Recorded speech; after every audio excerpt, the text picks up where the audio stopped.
Aleluias, glória a Deus. Uma boa noite a todos, nós saudamos a todos com a paz do Senhor. Seja muito bem-vindo a mais uma aula, mais uma terça-feira que o Senhor nos concede para estarmos juntos, crescendo na graça e no conhecimento, louvando e bendizendo o nome do Senhor. Eu já te convido a abrir sua revista na lição 2. Se você não tem revista, abra em Efésios capítulo 1. Nós estamos no início de um novo trimestre, onde nós passaremos juntos aprendendo sobre a carta aos Efésios. Antes de iniciarmos, faremos uma oração pedindo a bênção de Deus, a proteção, que o Senhor possa nos conduzir na unção que nos ensina, em nome de Jesus. Senhor Deus e Pai, nós te louvamos, te bendizemos, amamos e exaltamos o teu nome. Agradecemos por mais um dia que o Senhor nos permite, Senhor, aprender juntos da sua palavra. Obrigado por esse dia. Obrigado porque a tua boa mão foi conosco e apesar dos pesares, Senhor, nós vencemos para a glória do teu nome. Agora nos conduza, Senhor, nos conduza na graça e no conhecimento, que possamos crescer, Pai, em nome de Jesus, que tudo seja feito para a tua glória, em nome de Jesus, amém e amém. Como todos já sabem, nós estamos estudando a carta aos Efésios. Esse segundo trimestre a lição está falando sobre a revista do caso, falando sobre a igreja eleita, redimida pelo sangue de Cristo e selada com o Espírito Santo da promessa. Nós podemos falar que se trata de um assunto de soteriologia, falando da salvação. Então a lição de hoje é a lição número 2, a sublimidade das bênçãos espirituais em Cristo. A leitura em classe, como eu havia dito, se encontra em Efésios capítulo 1, a partir do versículo 3 até o versículo 14. Então você que ainda não tem a revista, abra sua Bíblia aí em Efésios capítulo 1, que nós passearemos um pouco sobre esse assunto. A introdução, para a gente não perder tempo, na introdução fala assim: nesta lição vamos abordar a grandeza, a excelência e a perfeição do projeto divino para conceder bênçãos espirituais aos seus escolhidos. Desde a eternidade, aprove a Deus executar um plano de restauração e reconciliação à humanidade caída. Aí, na última parte, o autor termina assim: ele nos convida a louvar e a glorificar a Deus pela sua bondade e misericórdia para com todos os pecadores. E essa é a graça do Evangelho. Essa é a singularidade do cristianismo, a singularidade de Jesus Cristo. As demais religiões, elas nos convidam, vamos assim dizer, a práticas, a rituais ou algo parecido para encontrar a nossa parte divina ou nos achegar a Deus. E no cristianismo é diferente. No cristianismo é o Senhor que elaborou um plano divino para nos salvar. A Bíblia diz que o Cordeiro, ele foi imolado antes da fundação do mundo. E essa lição é um convite a ter uma vida de agradecimento a Deus. Essa lição é um convite a olharmos por cima dos ombros e enxergar que em tudo que vivemos até o dia de hoje, foi o Senhor correndo, vindo atrás de nós para nos reconciliar com Deus. É Jesus nos reconciliando com Cristo. E essa lição vai tratar sobre isso, essas bênçãos espirituais que nós conquistamos ou recebemos pela graça de Jesus, conquistada na cruz do Calvário. Tópico 1, a nova posição em Cristo. Aí o subtópico tem o tema de adoxologia. E o autor diz assim na lição: após expor os versículos de abertura da epístola, o apóstolo Paulo apresenta uma sequência de texto que se caracteriza pela verdadeira adoração e bondade ativa de Deus.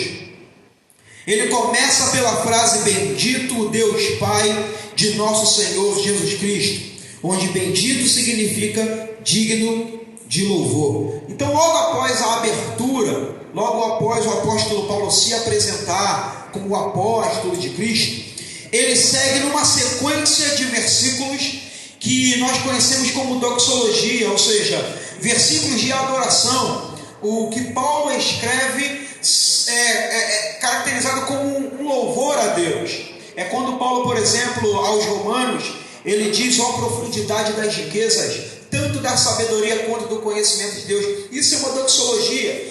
No meio de seus escritos, Paulo separa uma parte para exaltar, glorificar e agradecer a Deus. Então, os 2 primeiros versículos, Paulo ele vem se apresentando. Mas, do versículo 3 ao 14, entra a doxologia. No texto original, não há essa separação de versículos que temos na nossa Bíblia. Versículo 3, 4, 5. Não, é uma única frase, de um pouco mais de 200 palavras.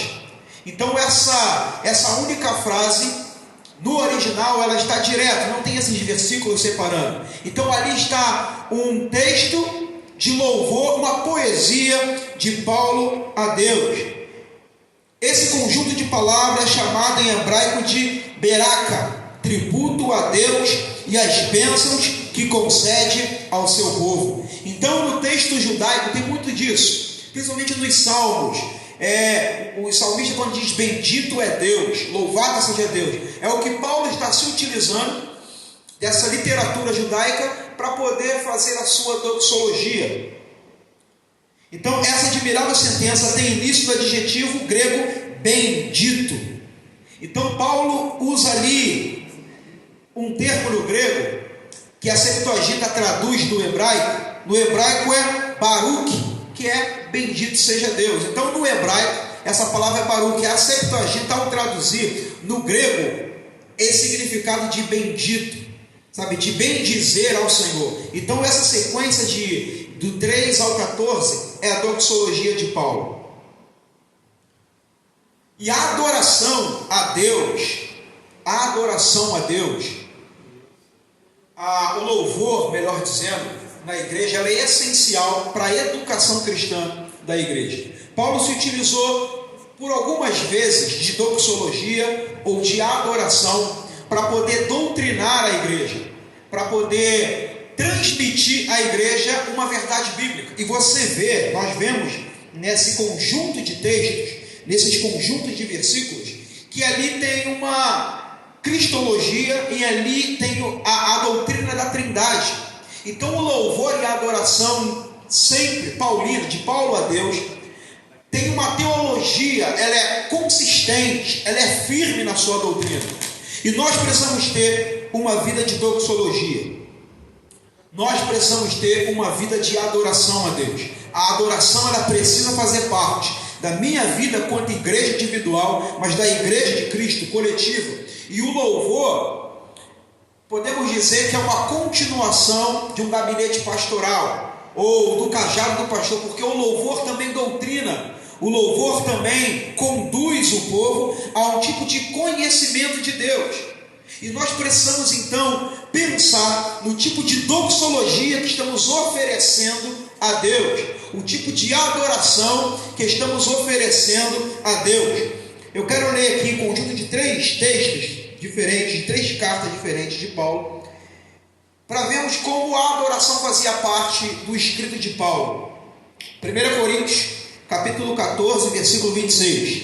Que fazer, pois, irmãos, quando vos reunis? Um tem salmo, outro doutrina, traz revelação, aquele outro língua e outro interpretação. Aí ele termina falando assim: seja tudo feito para edificação. Então Paulo está dizendo, quando vocês se juntarem, quando vocês estiverem em reunião, a finalidade última, a análise última é que tudo seja feito para a edificação da igreja. Então ele dita algumas coisas que precisam acontecer para edificar a igreja. Entre outras coisas, ele fala da doutrina, ele fala da revelação, de língua e interpretação, mas ele também fala de salmos, cânticos. Então o cântico na igreja também servia para a edificação do corpo de Cristo. Então os louvores que são cantados não fazem parte de um entretenimento para a igreja, faz parte também para a edificação do corpo.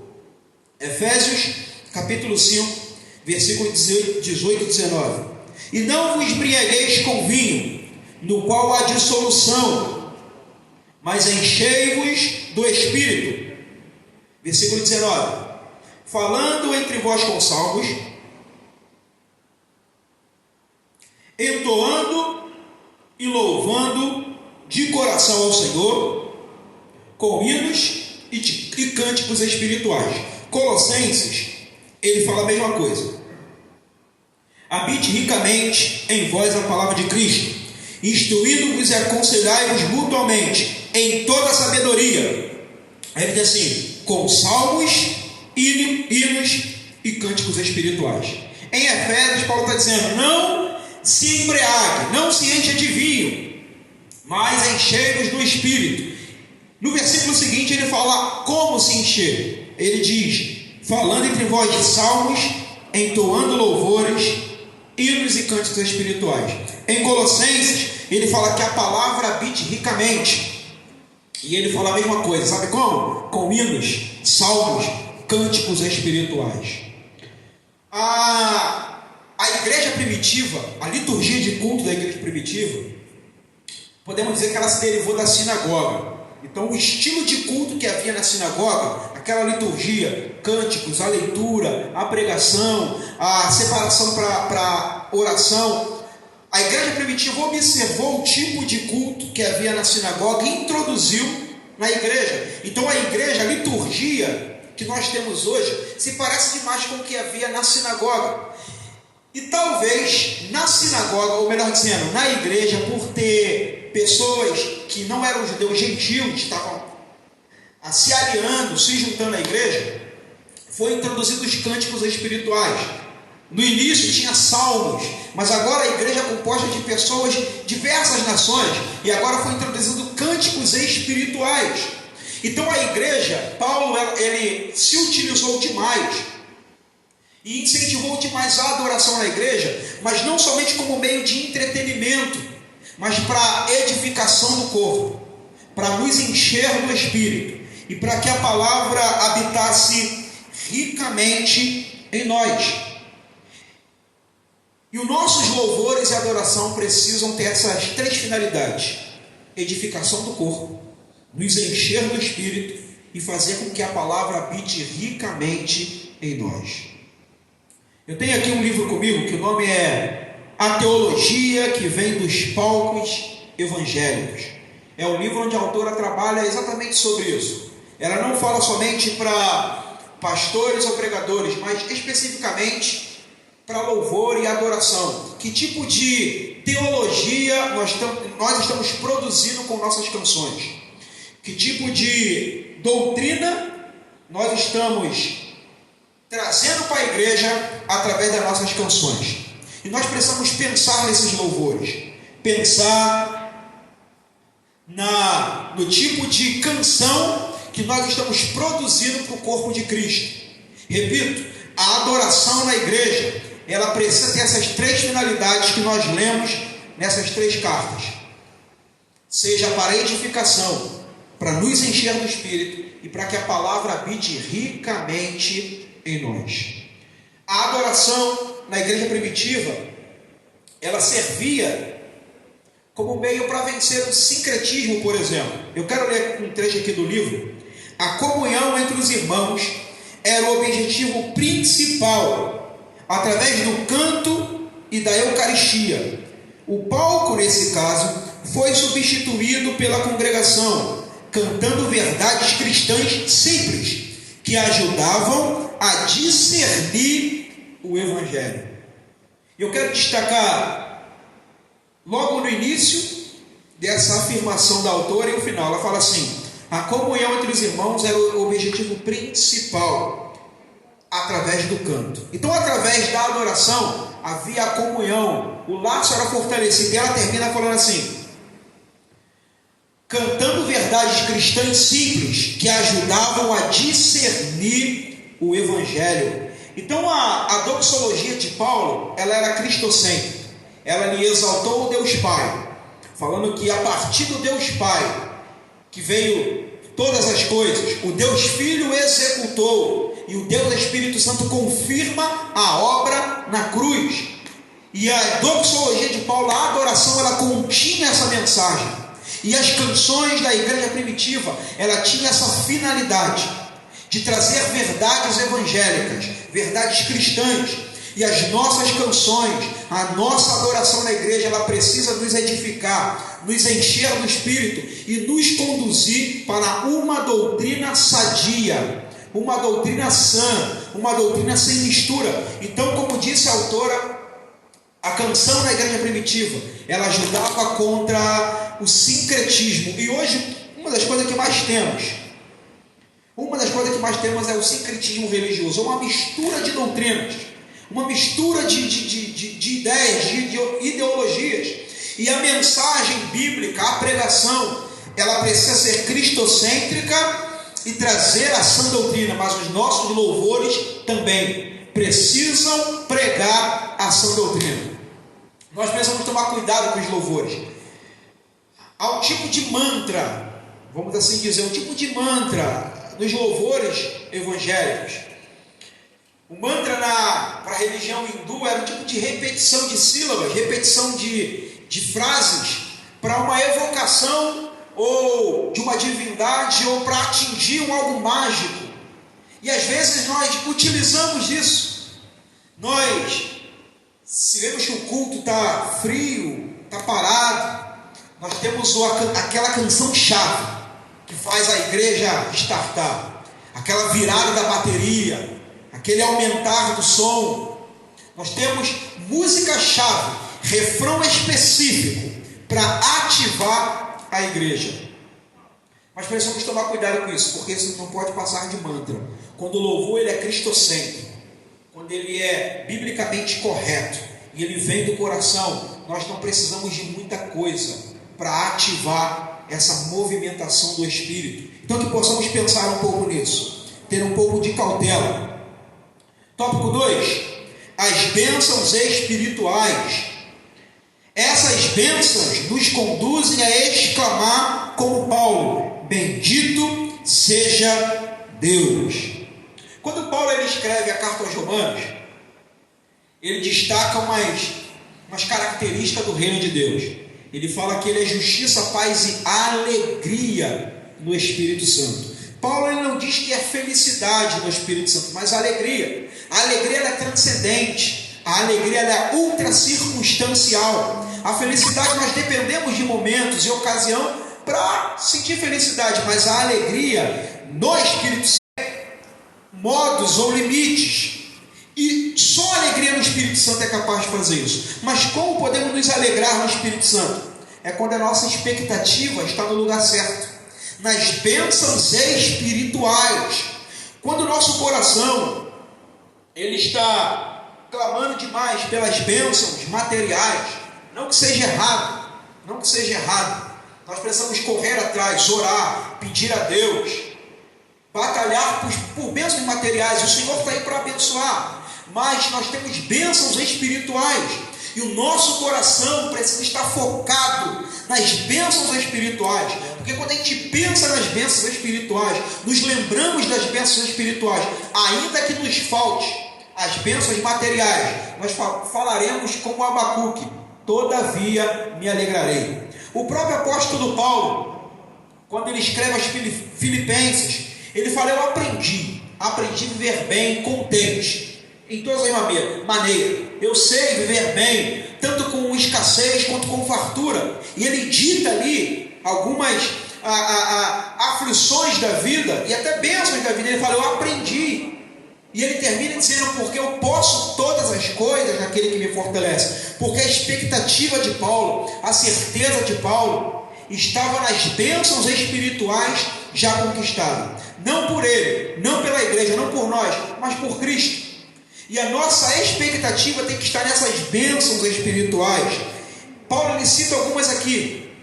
O autor ele destacou: Deus nos elegeu para sermos santos, nos predestinou para sermos filhos, nos fez agradáveis, remiu-nos por meio do sangue, acolheu por sua vontade redentora, revelou a palavra da verdade, nos selou com o Espírito Santo da promessa, ainda garantiu a validade da promessa.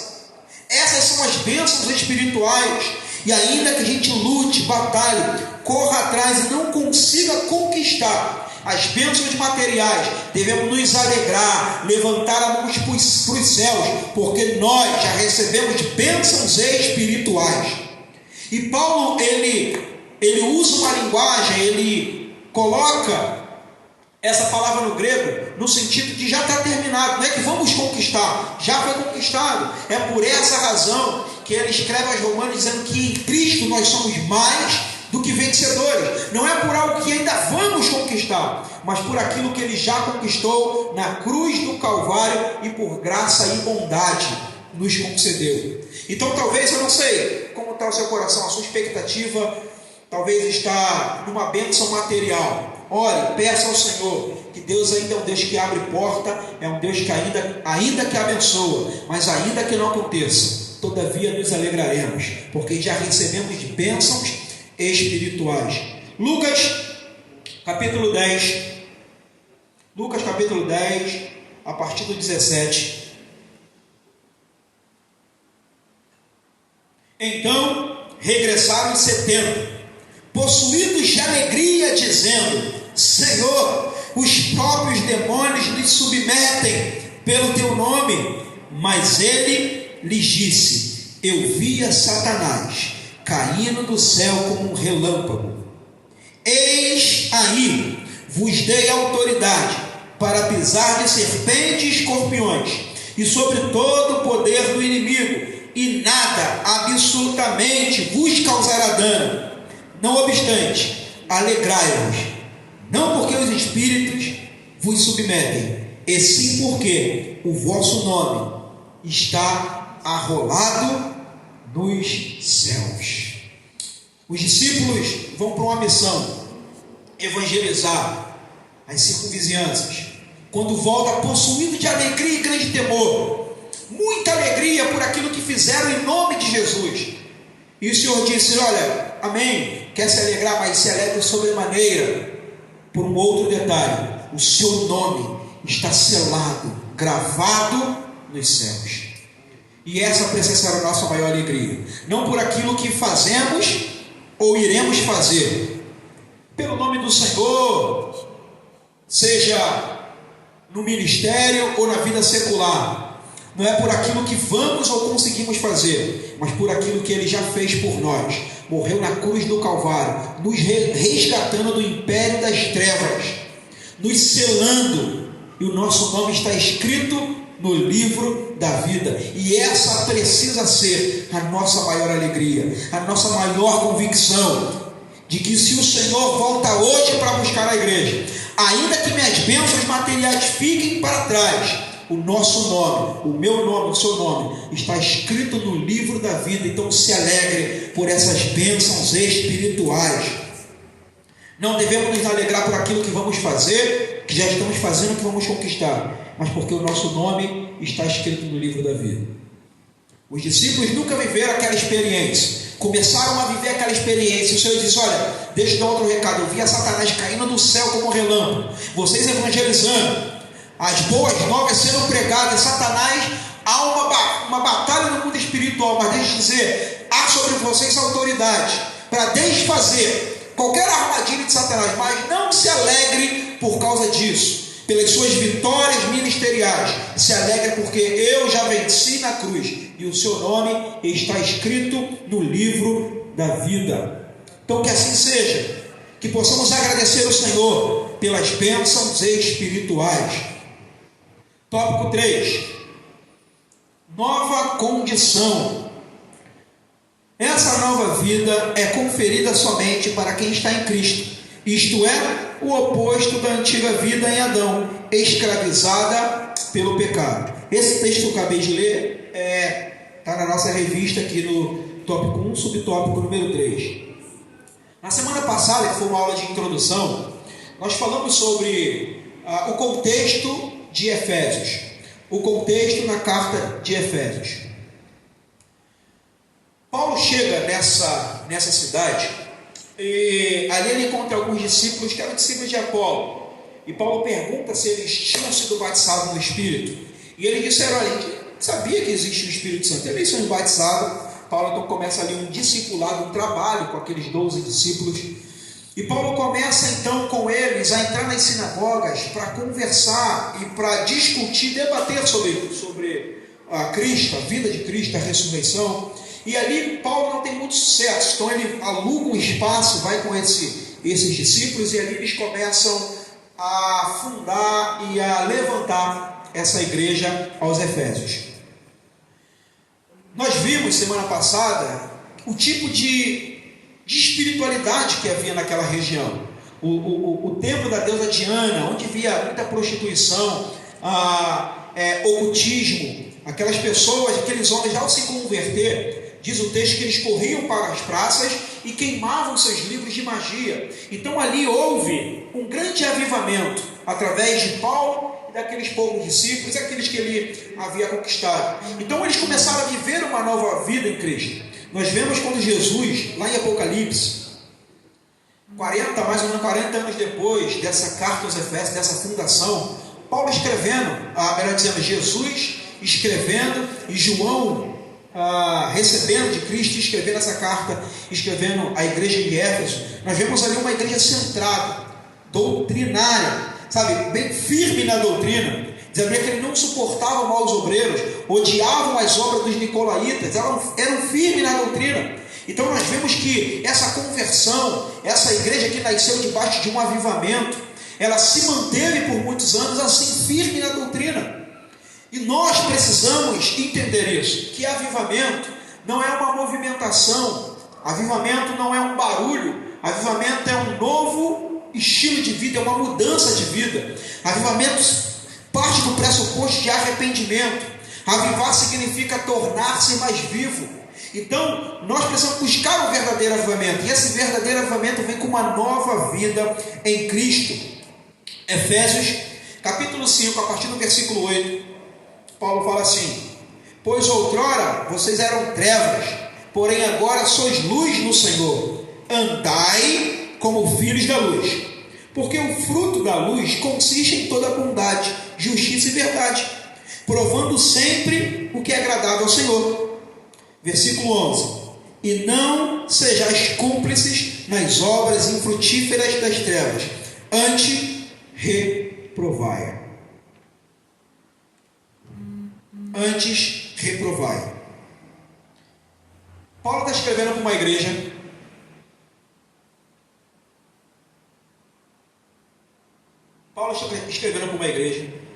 que acabara de se converter,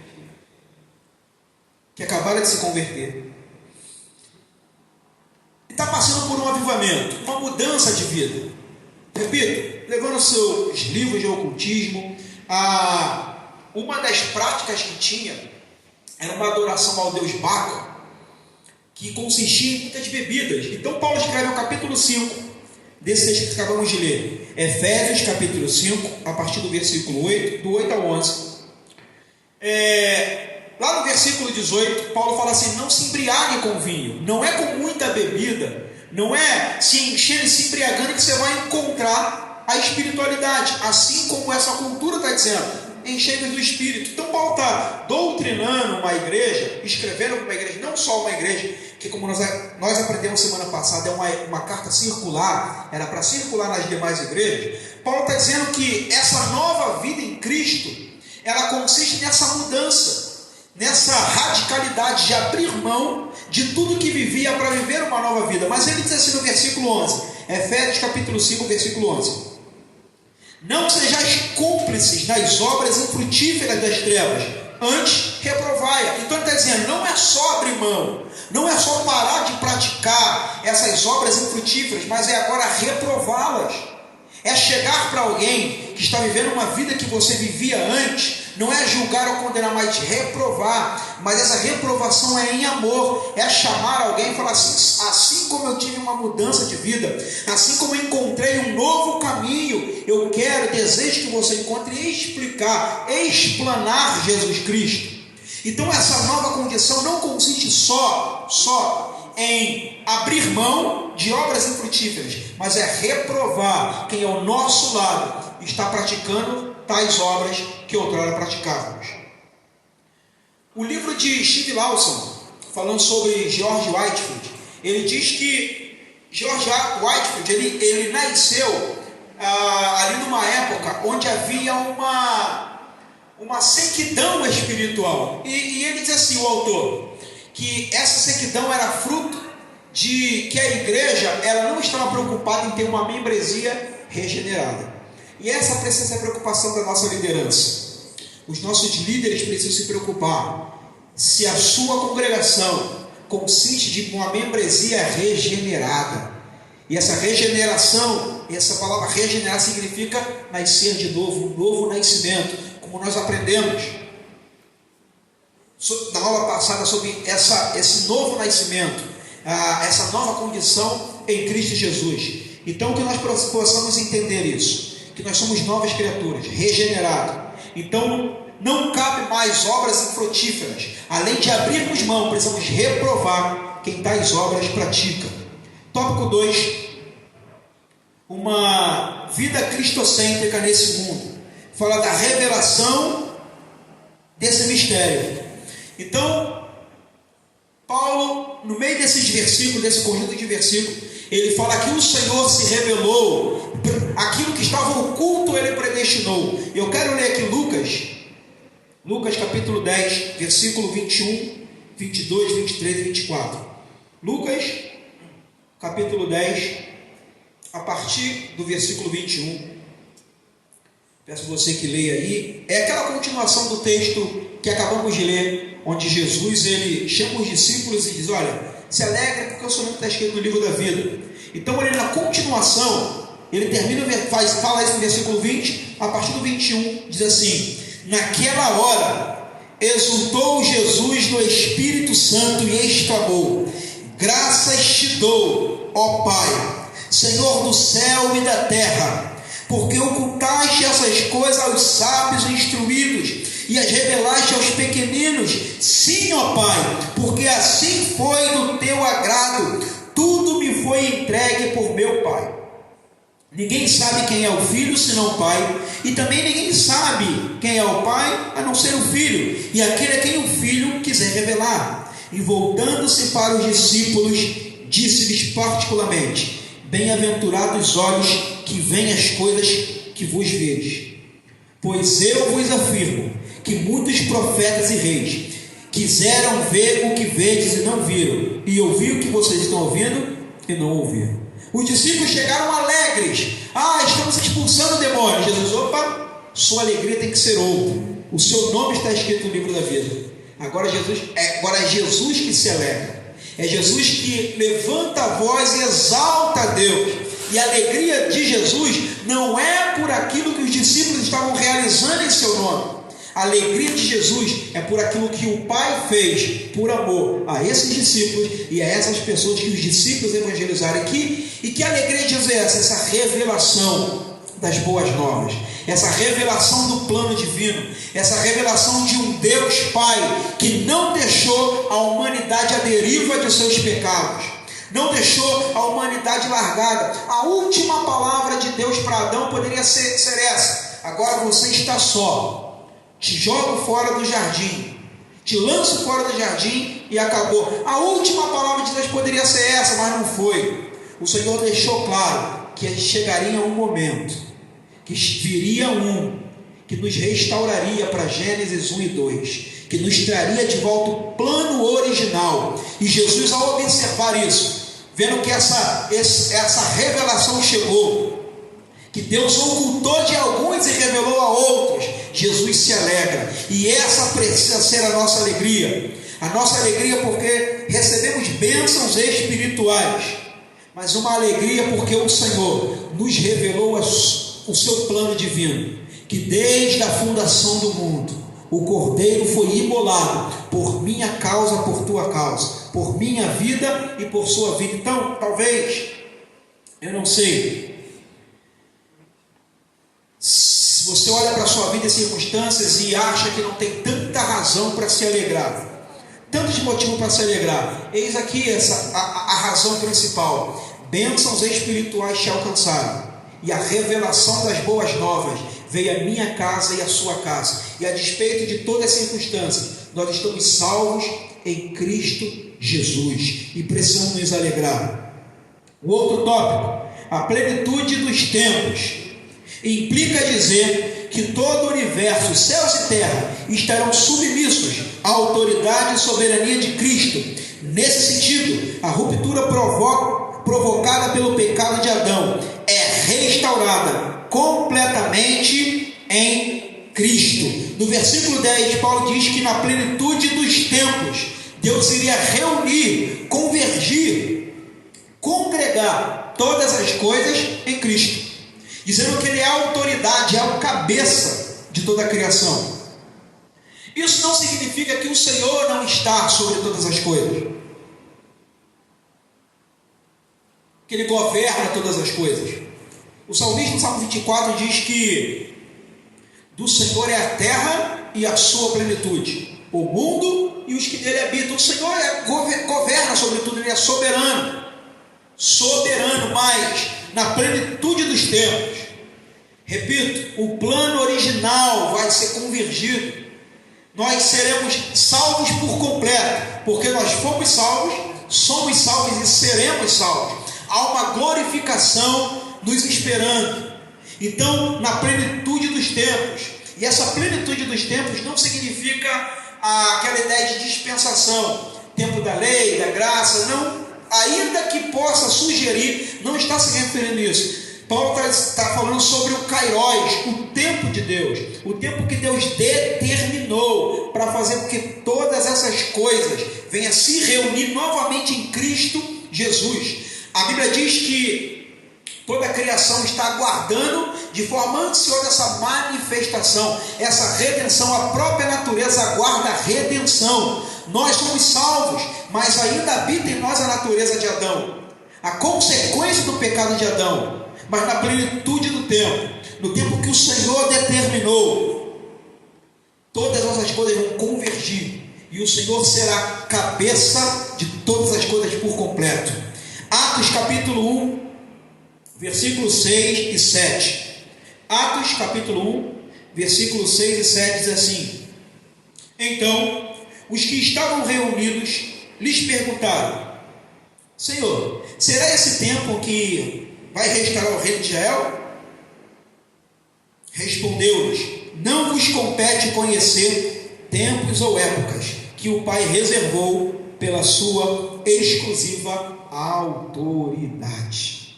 Então há um tempo determinado para que o Senhor restaure todas as coisas novamente ao senhorio de Cristo Jesus.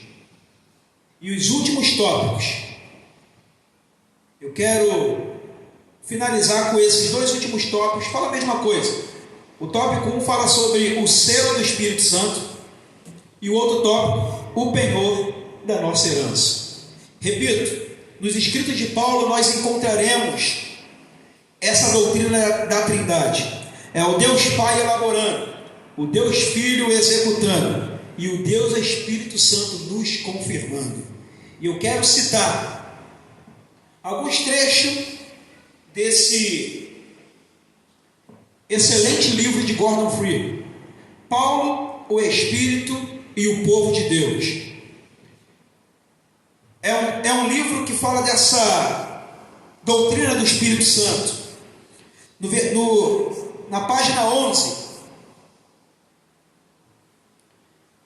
embora as pessoas fossem incorporadas individualmente ao povo de Deus, o alvo não era simplesmente preparar indivíduos para o céu, mas formar um povo que, pelo poder do Espírito, vivesse a vida do futuro, a vida do próprio Deus na era presente. Então nós somos selados pelo Espírito Santo.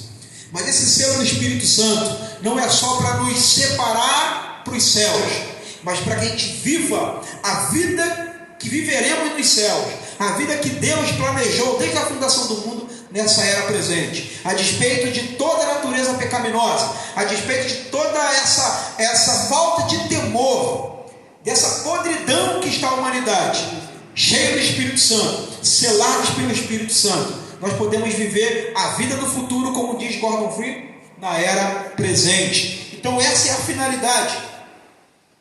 Na página 26, ele diz assim: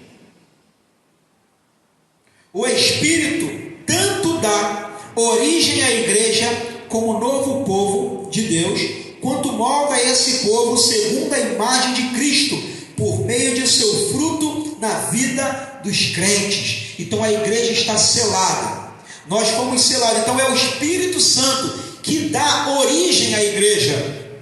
Não são as nossas estratégias, não são os nossos planos devocionais, não são o nosso plano missionário que vai atrair o povo. É o Espírito Santo. A Bíblia diz no início da igreja primitiva que o Senhor acrescentava as almas. E se nós quisermos ter uma igreja viva, eficaz, uma igreja pujante no Espírito Santo, nós precisamos tratar o Espírito Santo como realmente ele é, Deus. O próprio Gordon Fee, nesse livro, ele diz que nós somos trinitário na teoria, mas binitário na prática. Ou seja, nos nossos credos, nós tratamos o Espírito Santo como Deus. Nos nossos louvores, nós falamos que ele é Deus, mas na prática, nós não o tratamos como Deus. Nós o tratamos como uma força que chega para ativar a igreja, ou para fazer um tipo de movimento na igreja. Se a igreja está um pouco barulhenta, um pouco quieta, repito, nós cantamos um louvor específico para fazer com que o Espírito se manifeste. Mas quem dá vida à igreja, quem dá origem à igreja, quem sustenta a igreja é o Espírito Santo, que nos selou, nos separou para ser herdeiros, co-herdeiros com Cristo. E nós precisamos tratar como Deus, porque Ele é Deus. Página 43. Ambos os textos finalmente se voltam para o homem exterior, isto é, o objetivo desta dimensão da vida no Espírito não consiste simplesmente de contemplação, mas do comportamento ético gerado pelo Espírito. Repito, o Espírito não é simplesmente uma força que vem para nos motivar. O Espírito não serve para uma contemplação, mas comportamento ético gerado pelo Espírito. Se somos uma igreja separada pelo Espírito, que foi gerada pelo Espírito, que está selada pelo Espírito, nós precisamos viver essa vida ética do Espírito. Que essa lição possa nos fazer novamente crescer, nos achegar em gratidão a Deus pelas bênçãos espirituais, agradecer a Deus pelas bênçãos conquistadas na cruz. Paulo, ele diz assim para a igreja de Corinto, finalizando o capítulo 15 na carta aos Coríntios, primeira carta, ele diz: permaneça firme, constante na obra do Senhor.